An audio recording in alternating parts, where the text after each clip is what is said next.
So welcome to Benny's Designs. This is part 4 probably. Bit of a fail for this particular one, but it's okay. I've tried the same technique as this one, but with fine dust from my Derwent watercolor pastels. Sorry, my Derwent pastels.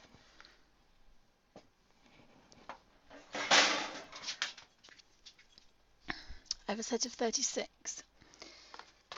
So I think I kind of like the colours. It depends what I do with the goose, but I wanted a white goose, so I might have to change that. Kind of like it a little bit, but I think dabbing colour on is going to be probably a better idea because you can't really use this same. This is £300 638, and this is just a very, very good paper, so there's a big difference.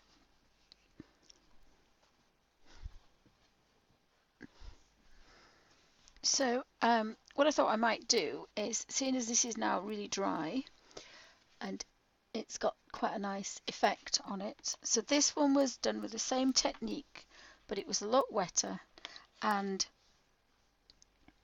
I did this one with the Derwent watercolor pencils.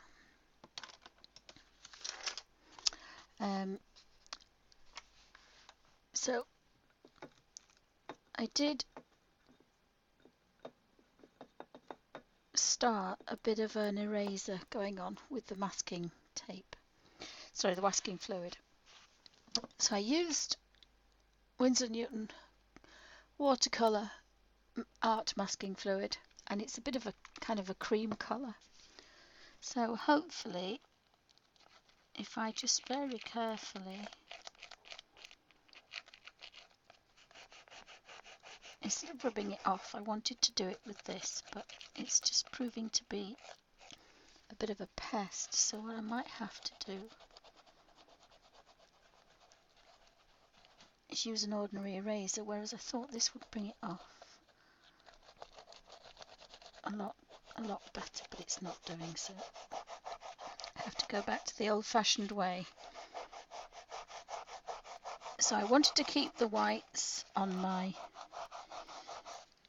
mushroom. Now I'm going to keep the rest of this masking fluid. Oh, I knew I'd do that wrong. I was going to leave that on actually because I wanted to do the toadstool red and I forgot.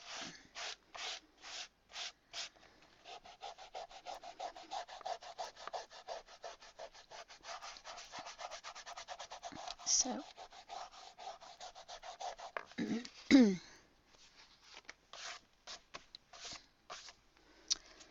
I will have to put this to one side. Now I did use an old brush that I can't really find anymore. It was one of the children's ones. It wasn't my Winsor Newton one. It was a very old one. But because this is a dot, I can get away with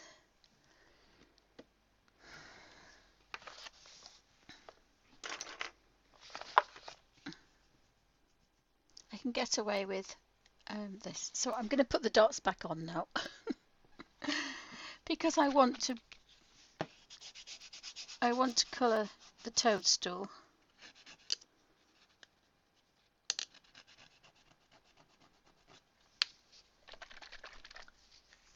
So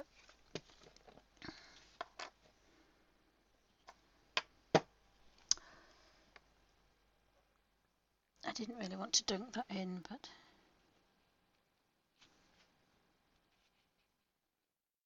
so just very quickly put this back in here.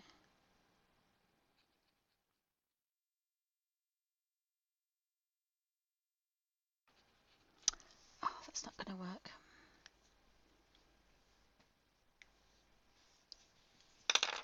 That's my little brush that I used. But of course now it won't go back into a point because it's got masking fluid on it, but never mind. Yeah, so it's completely ruined. It won't even go back.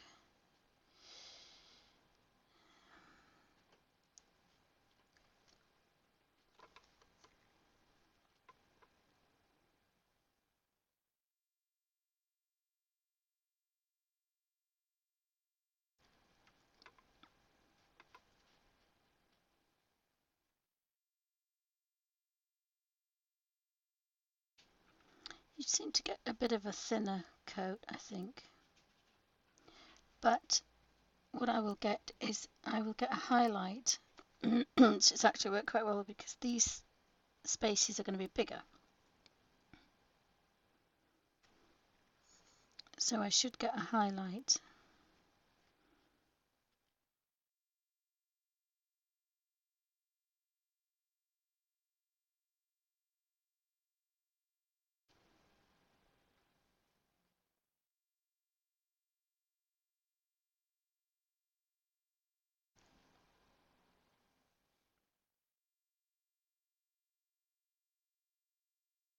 In between each one. So again, this brush is completely wrecked, so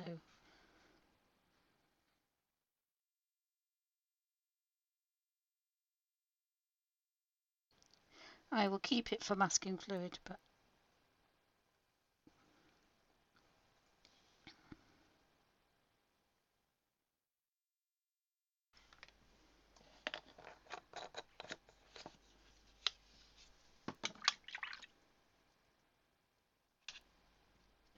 see if I can just put a little bit of cleaning on. I'm just going to put that there just for a few minutes to dry. I'll finish the other side of this one because I've already started it, so I need to finish it. And I'm just going to do this section, I think, because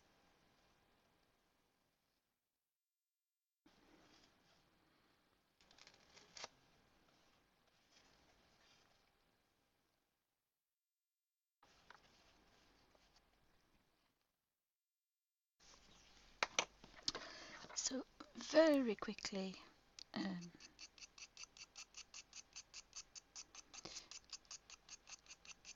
it had some kind of effect, but I don't think I like it, but I thought I'd just carry on.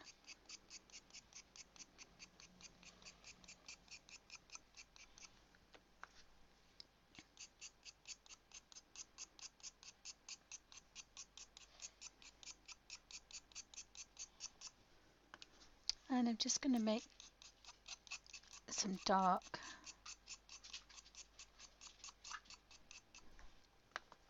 So I've left the camera a long way away so you can see that, and then when I do any fine work I'll kind of bring it in a bit.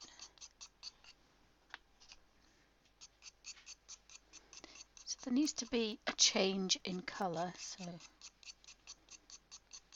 kind of got the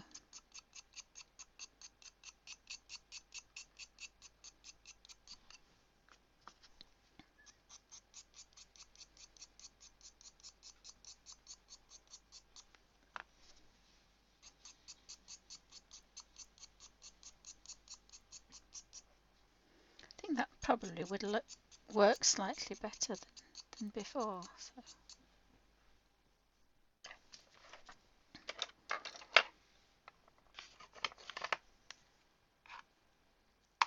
So I can just, now I have a problem now because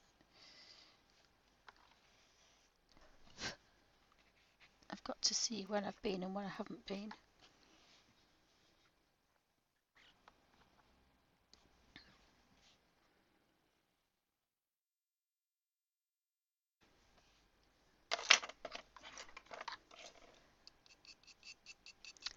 So it's a bit too hit and miss is this for me, but I thought I'd have a practice.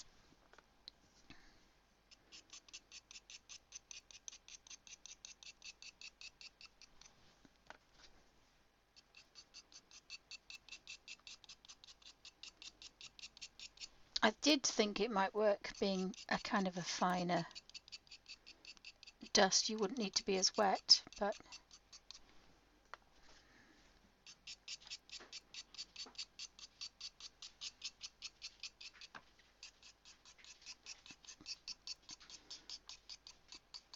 no, that actually looks like a tree, so I could probably take advantage of that and make that slightly darker.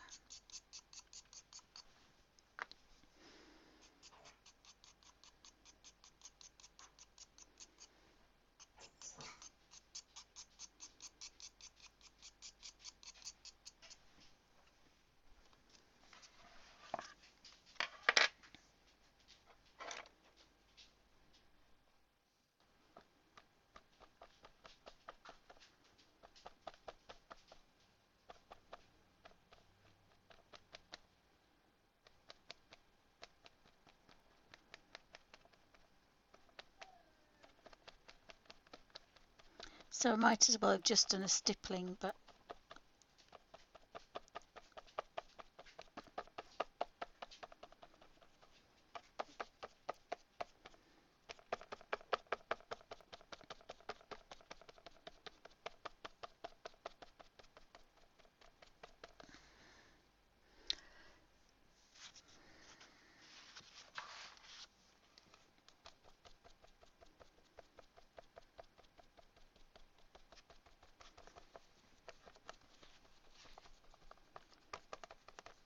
so a drier, spongy effect is just as good.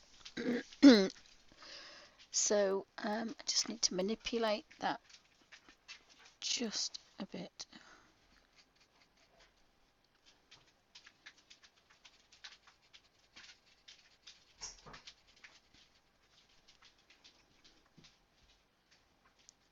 But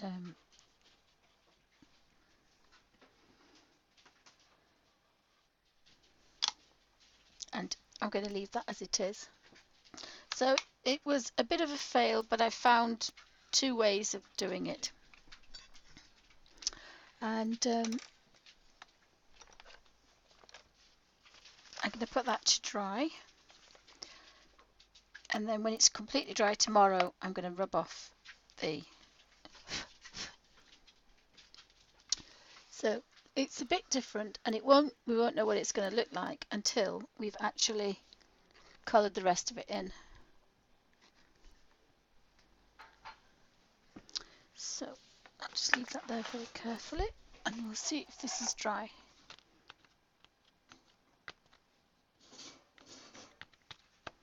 Yeah, so that's almost dry. It's dried. So now I need to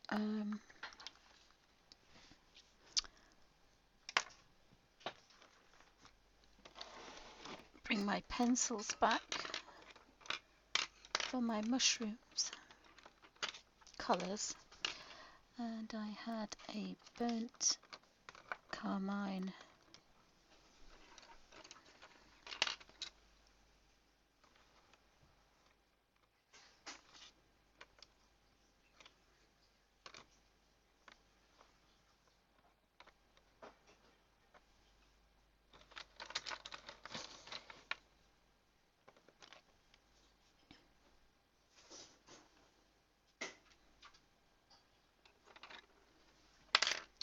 they're in colour order, ready for me. Oopsie, I've got a bit of... I'll zoom in a bit, and then you can probably have a see where we've got to.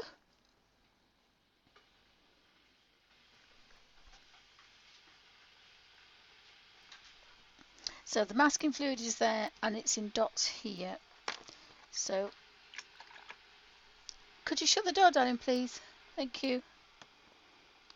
So again, you know, a lot of water. This is a 300-pound weight watercolour.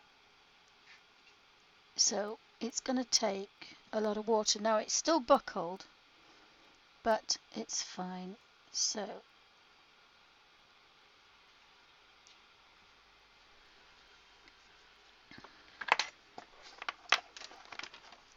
we want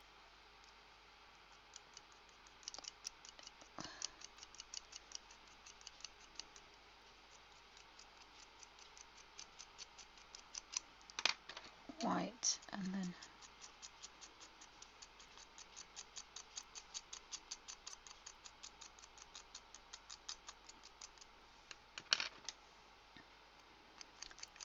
I don't want too much gold, because I think I'm having gold on there. Then we've got the orange.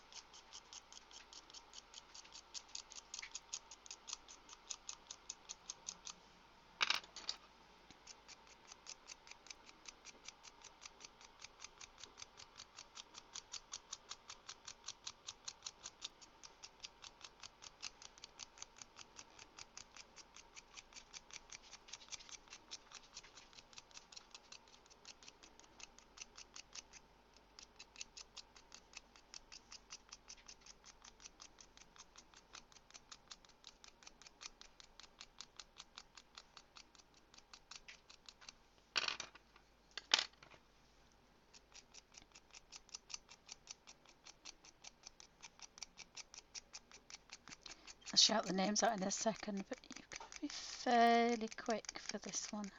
You want to.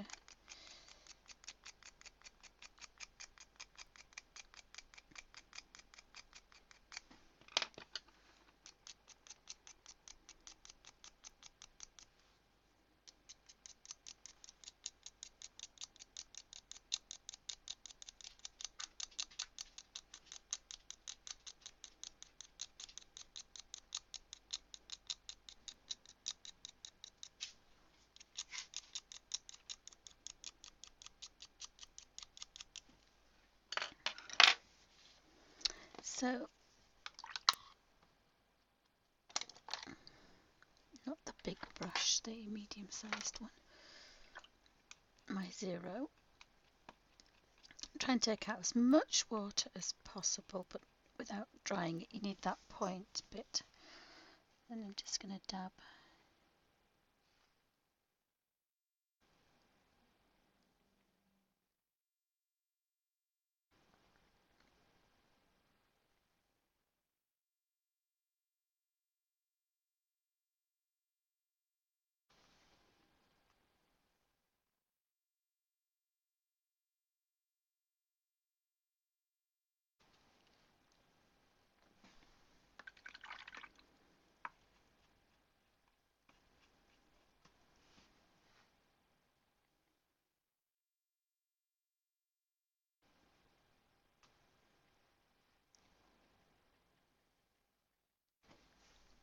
I think it's just going to be kind of that effect. I don't think I like it too much, but the darkest one was burnt carmine. No, yes, number 65. And I think that's kind of a nice dark area down there that I wanted. And kind of down here as well.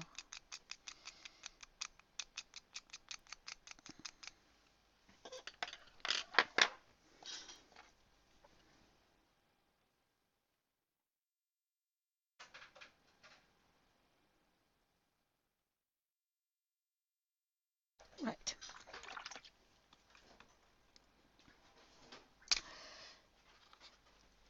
So that's what we've got so far.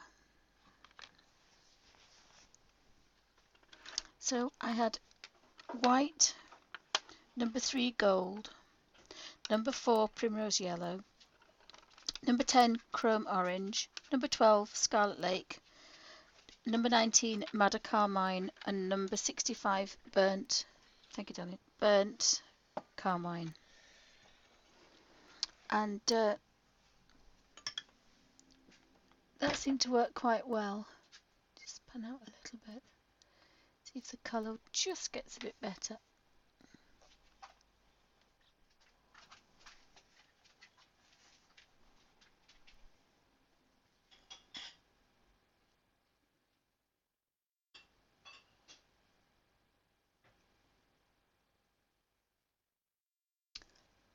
So, oopsie.